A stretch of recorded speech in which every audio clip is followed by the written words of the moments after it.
Sustainable procurement is really important for the UK government. We want to reduce our carbon footprint. We want to work through our suppliers to do that.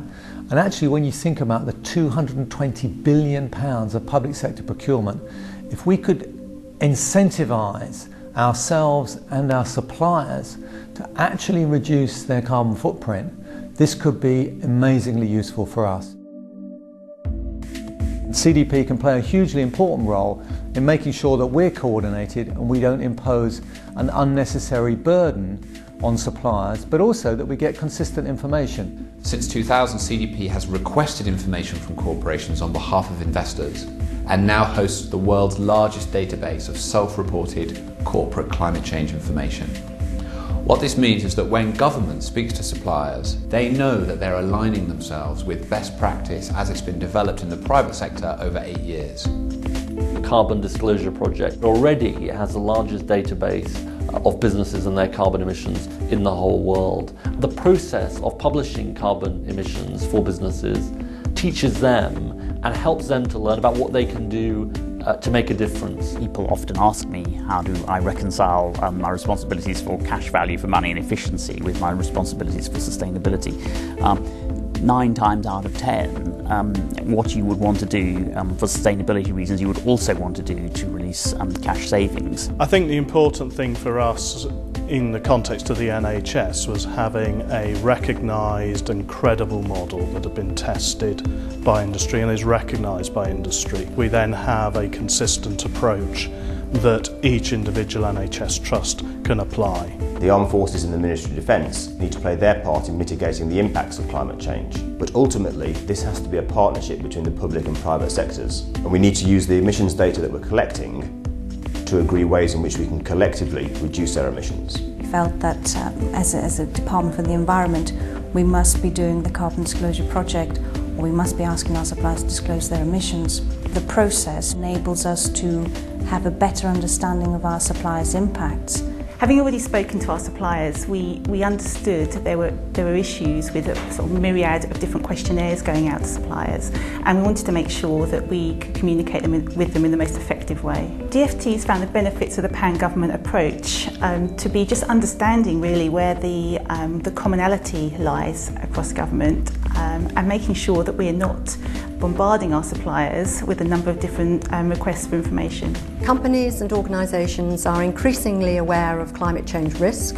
Sustainability is now a boardroom item, and government has an opportunity to take a leadership position. One of the great virtues of the work we've done with the Carbon Disclosure Project this year is to develop a single pan-government approach to suppliers who are common to a number of departments. I think suppliers will welcome that.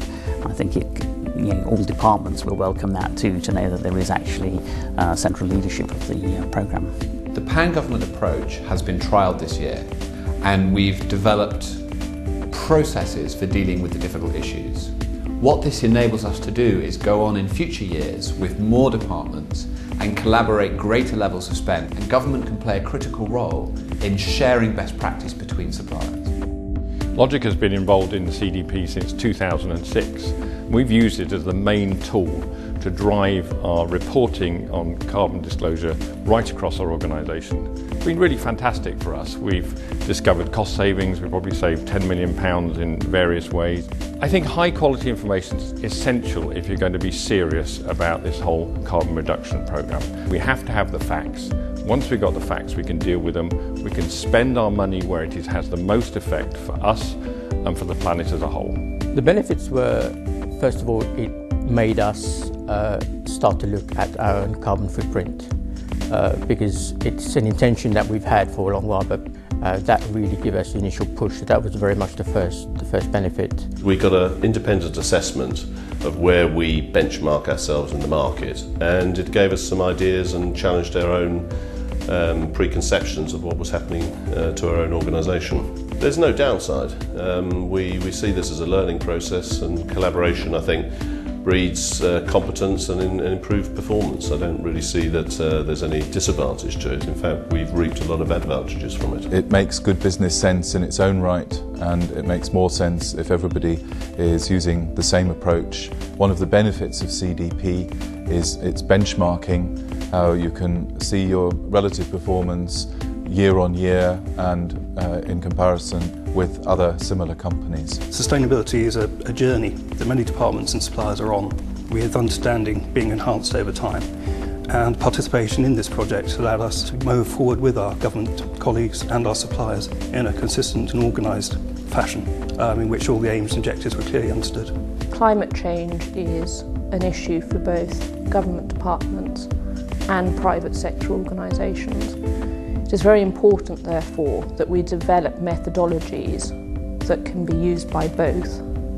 This will help with transparency of data and ensure that continuous improvement happens.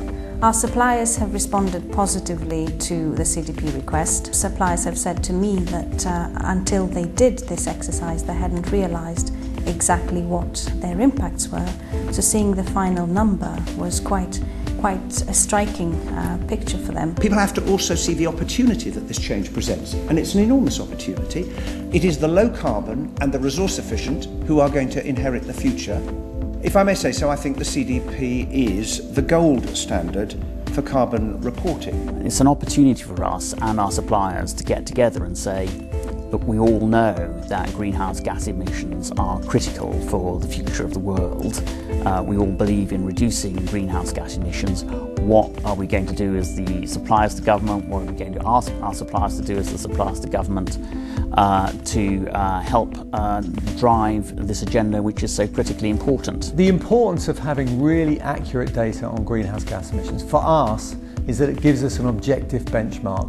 My advice to suppliers who are asked by CDP to provide information is please be forthcoming, please be helpful. This is an opportunity for you and you should see it as a business opportunity.